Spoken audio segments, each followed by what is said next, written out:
매일 성경 묵상을 돕는 해설 가이드입니다. 안녕하세요. 묵상 코치입니다. 함께 읽고 나눌 말씀은 열왕기상 11장 26절에서 43절까지 말씀입니다. 솔로몬이 나이가 들면서 이방 여인들의 영향을 받아 하나님을 배반하고 이방신을 섬기게 되면서 하나님께서 진노하십니다. 그 결과 하나님께서는 한 지파만을 남기고 솔로몬 자손의 손에서 이스라엘 나라를 빼앗겠다고 선언하십니다.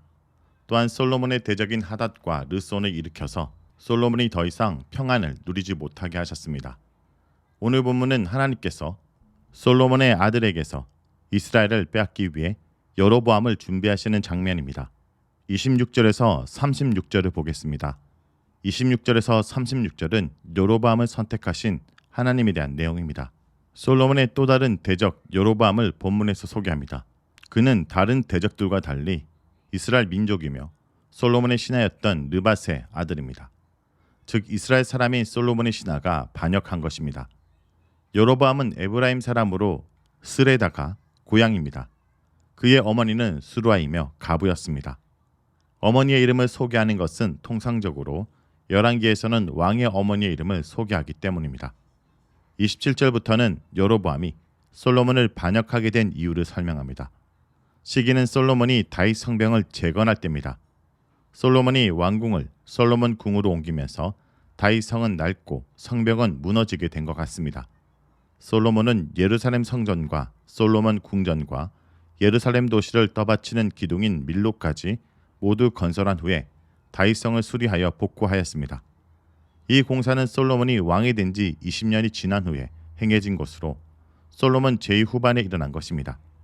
정확히 솔로몬의 배교와 하나님의 심판이 언제 선언되었는지는 알 수 없지만 여로보암을 일으키신 때를 보면 솔로몬이 왕이 된 지 20년이 지난 후에 일어난 것이 분명합니다.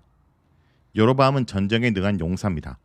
또한 어떤 일을 맡겨놓았을 때 그것을 완수하는 유능하고 책임감 있는 청년이며 솔로몬은 그를 요셉 지파가 하는 부역의 감독관으로 세웠습니다. 이런 설명은 지혜로운 솔로몬이 보기에도 충직하고 성실하며 유능한 여로보암이 솔로몬에게 반역한 것은 여로보암 개인의 욕망 때문이 아니라 여호와의 선택 때문이었다는 사실을 강조하기 위한 것입니다. 여로보암은 수동적으로 하나님의 신탁을 받은 것입니다. 솔로몬과 그가 신뢰하는 신하 여로보암의 관계는 사울과 다윗의 모습과 유사합니다. 사울도 처음에는 유능한 다윗을 신뢰하다가 후에 그가 왕의 자질이 보이자 죽이려고 하였고 다윗은 그를 피해 블레셋으로 도망갔습니다.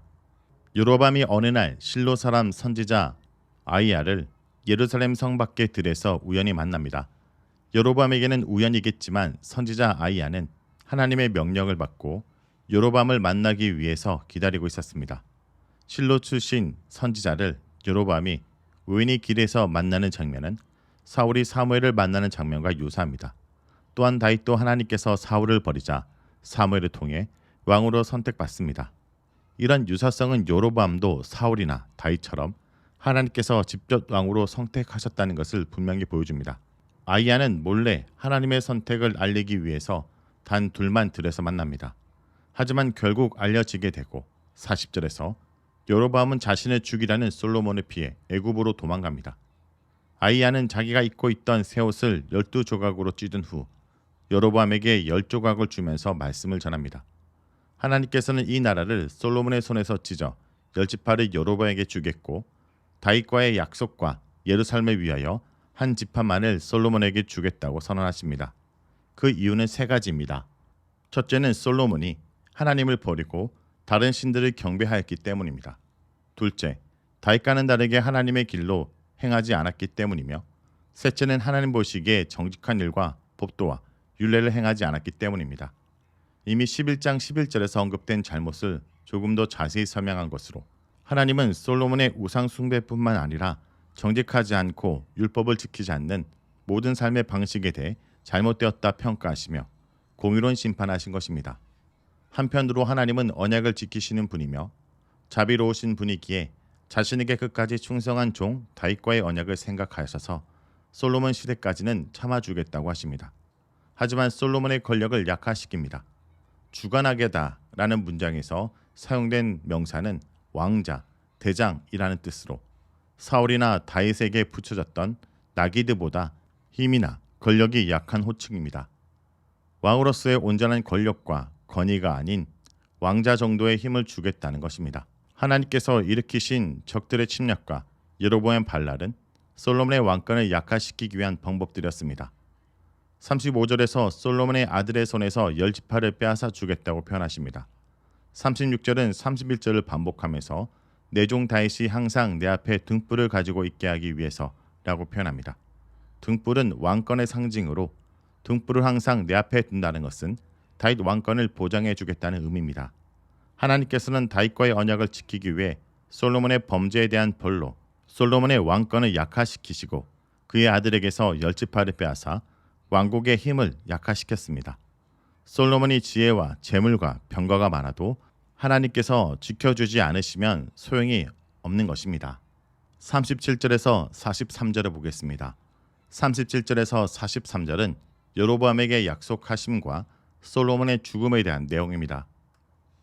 하나님께서는 새로 선택한 여로보암에게 원하는 대로 나라를 다스려도 좋다라고 하십니다. 하지만 하나님의 명령에 순종하고 하나님의 눈에 합당한 일을 하고 다윗처럼 율례와 명령을 지키면 하나님께서 함께 하시고 다윗을 위해 세우신 것처럼 여로보암의 집을 견고하게 세우고 이스라엘을 주겠다고 약속하십니다. 38절에서 집을 세우다라는 약속은 사무엘하 7장 16절에서 다윗의 집을 세워주시겠다는 말과 동일합니다. 하지만 다윗 언약과의 차이점은 다윗 언약은 다윗이 살아온 삶의 결과로 주어진 것이기에 무조건적인 부분과 조건적인 부분이 함께 있습니다. 반면에 여로보암에게 주신 약속은 조건적으로 여로보암의 순종 여부에 따라 다윗의 집과 같이 계속해서 왕조를 이어나갈 수 있었습니다. 솔로몬의 성전 봉헌식 때 주신 약속과 비슷합니다. 하나님께서는 성전을 영구적으로 받는다고 하지 않으시고 순종하면 이스라엘의 왕위를 견고하게 하시겠지만 하나님의 법도를 지키지 않으면 민족은 땅에서 끊어지고 성전은 파괴될 것이라고 경고하셨습니다. 유다를 약하게 만들고 괴롭게 만들겠지만 영원히 그러지는 않겠다고 하십니다. 이렇게 유다에 대한 애정을 드러내면서도 유다를 힘들게 하시는 이유는 유다가 하나님만을 바라보고 돌아오기를 바라는 마음에서입니다.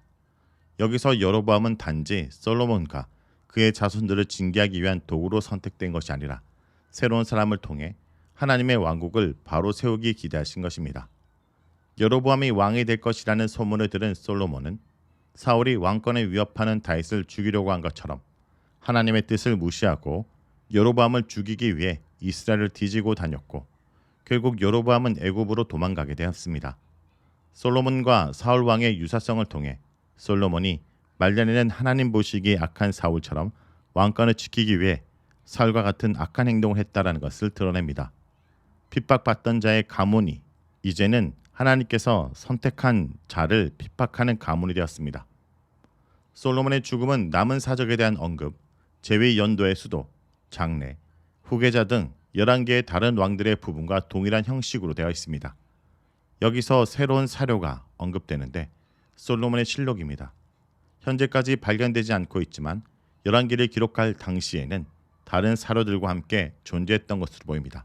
솔로몬은 예루살렘에서 40년을 다스렸고 다윗과 마찬가지로 다윗성에 장사되었습니다. 그리고 그의 아들 르호보암이 왕이 됩니다. 자, 여기까지가 열왕기상 11장 26절에서 43절까지 말씀입니다. 오늘 말씀을 통해 우리는 무엇을 묵상하고 적용해야 할까요? 하나님을 배역한 자의 최후도 배역당함입니다. 하나님은 솔로몬의 충성스러운 신하인 여로보암을 통해 우상 숭배에 빠진 솔로몬을 대적하게 하십니다. 솔로몬이 밀로를 건축하고 다윗성 보수공사의 감독을 맡길 만큼 일처리가 확실한 신하인 여로보암에게 배반을 당한 것은 충성스러운 젊음의 때를 떠나 하나님을 배반한 솔로몬에게 잘 어울리는 심판입니다. 하지만 솔로몬은 자신의 제약을 제거하려 하지 않고 여로보암을 제거하려고 했습니다.